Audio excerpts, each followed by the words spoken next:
presented by Methleywood Music.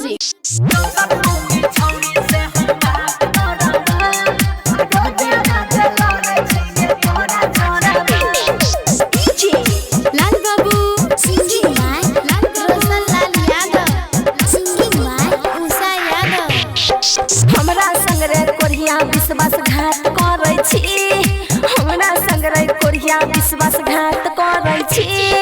कोन मौगी छौरी अर से बात करै छी, हे रे कोन मौगी छौरी अर से बात करै छी।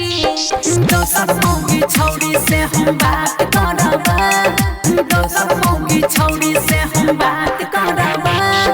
रोजे रोजे लड़ै छी गे तोरा छोड़ब, रोजे रोजे लड़ै छी गे तोरा छोड़ब।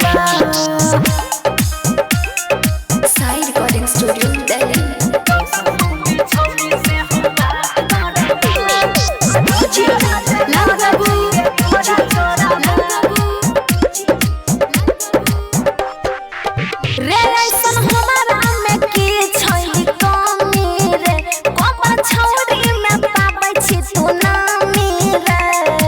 लाज नहीं लगे छौ रे कोरिया? कथी के लाज गे?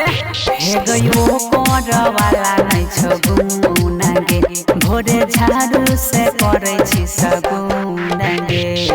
रोजे रोजे बेगूसराय के हाट करै छी, रोजे रोजे सुपौल के हाट करै छी।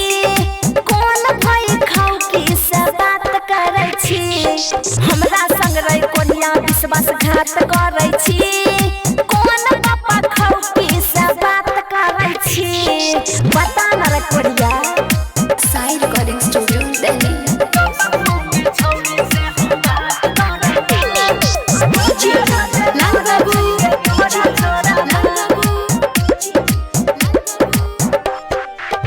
रे जाती लइबे तू घर में सौतीन रे, रोजे देखबी महाभारत के सीन रे।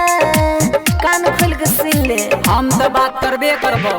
उसा कहरै छी किया वाला जोहरी गई, मारो लाठी से कान देबो तोहरी गे। लौसन गुड्डू किया बकवास करै छी, हन्नी सन्नी किया बकवास करै छी।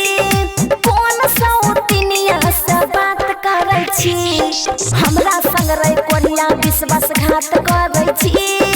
कोन मौगी छौरी से बात करै छी, बता न रे पपटूरा। साई रिकॉर्डिंग स्टूडियो दिल्ली।